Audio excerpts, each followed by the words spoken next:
नमस्कार साथियों, आज से मध्यकालीन इतिहास का पहला चैप्टर पढ़ेंगे, जिसमें पहला चैप्टर है अरबों का भारत पर आक्रमण और इसके क्या प्रभाव पड़े भारतीय सामाजिक और आर्थिक जीवन पर। वो सिंध पर अरबों के आक्रमण के जो स्रोत हैं वो हमें चचनामा से मिलता है। इसके लेखक का नाम ज्ञात नहीं है।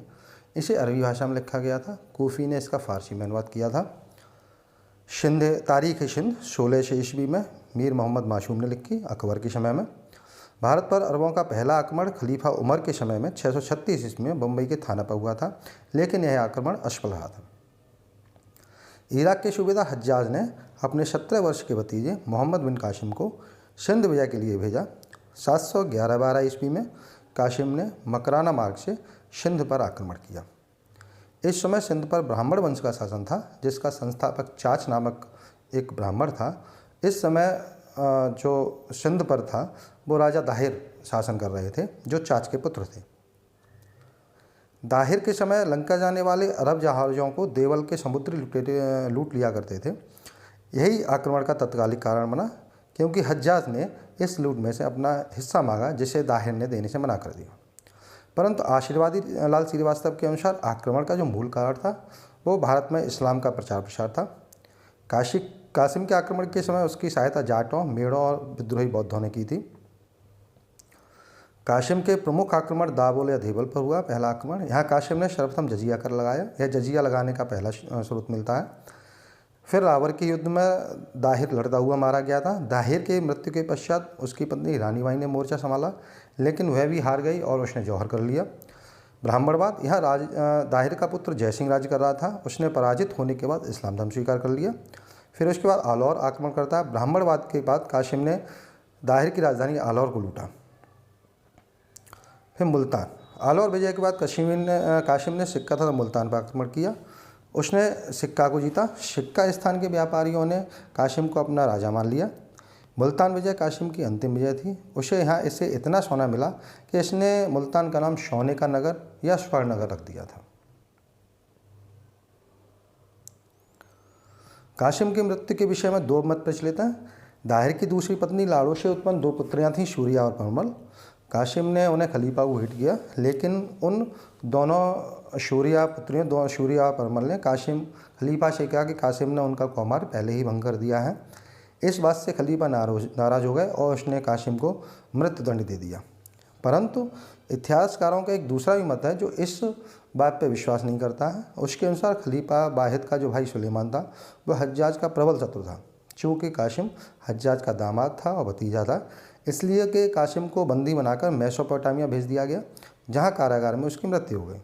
अरब आक्रमणकारी सिंध से आगे नहीं बढ़ सके, क्योंकि कश्मीर के राजा ललितादित्य ने, जो उस समय बहुत ही शक्तिशाली राजा था, इन्हें हराकर सिंध के बाद इन्हें बढ़ने नहीं दिया और इनका प्रसार रोक दिया।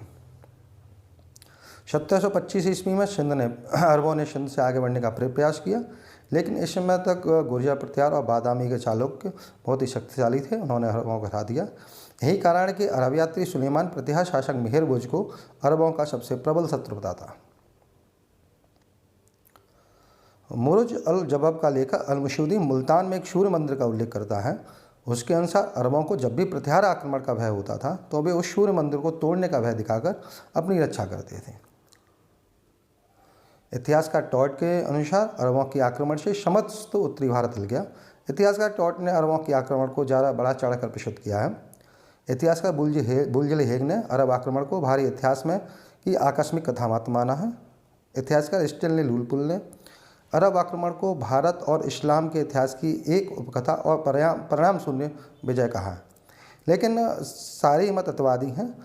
अरब आक्रमण का भारतीय इतिहास पर काफ़ी प्रभाव पड़ा, जो आर्थिक और सामाजिक क्षेत्र में दिखाई पड़ा। अरब आक्रमण के जो प्रभाव थे, एक धन नामक चिकित्सक बगदाद का मुख्य चिकित्सा अधिकारी बना। मनक, सिंदबाद, बजीगर, मल जैसे वैज्ञानिक बगदाद पहुँचे। अमीर खुसरो बताते हैं कि अरब ज्योतिषी अबू माशर बनारस में 10 वर्षों तक रहा। उसने ज्योतिष की शिक्षा प्राप्त की। मनक नामक चिकित्सा अधिकारी ने हारून का इलाज किया। भारतीय उपन्यास पंचतंत्र का अरबी भाषा में अनुवाद इब्नुल मुकफ्फा ने कलिला ब दिमन्ना नाम से किया। इस प्रकार हम देखते हैं कि सामाजिक रूप से अरब भारतीयों के संपर्क में आए और दोनों में काफ़ी कुछ आदान प्रदान हुआ, जिसका परिणाम हमें दिखाई देता है। इसके बाद भी कुछ प्रभाव पड़े जो निम्न है। ब्रह्मगुप्त की पुस्तक ब्रह्म सिद्धांत और खंड खंडायक का अरबी भाषा में अनुवाद अल हजारी और इब्राहिम पिंजरी ने किया। सिंध में इस्लाम का प्रवेश हुआ। मुल्तान और मंशूरा में मुस्लिम बस्तियां स्थापित की गईं। मुल्तान नगर सिंध में अरबों की राजधानी बना। अरबों ने प्रतिहारों से स्वयं की रक्षा करने हेतु अल महफूजा नगर बसाया। लेकिन सबसे ज़्यादा प्रभाव जो आर्थिक क्षेत्र पर पड़ा, अरबों के साथ व्यापार से जुड़कर भारतीय व्यापारी यूरोप और अफ्रीका के बाज़ारों में पहुँचे, क्योंकि जो समुद्री व्यापार था उस पर अरबों का एकाधिकार था और भारतीय व्यापारी सिर्फ आंतरिक व्यापार तक सीमित थे। जब अरब भारतीय व्यापारियों से मिले तो भारतीय व्यापारियों को भी यूरोप और अफ्रीका में व्यापार करने का अवसर मिला।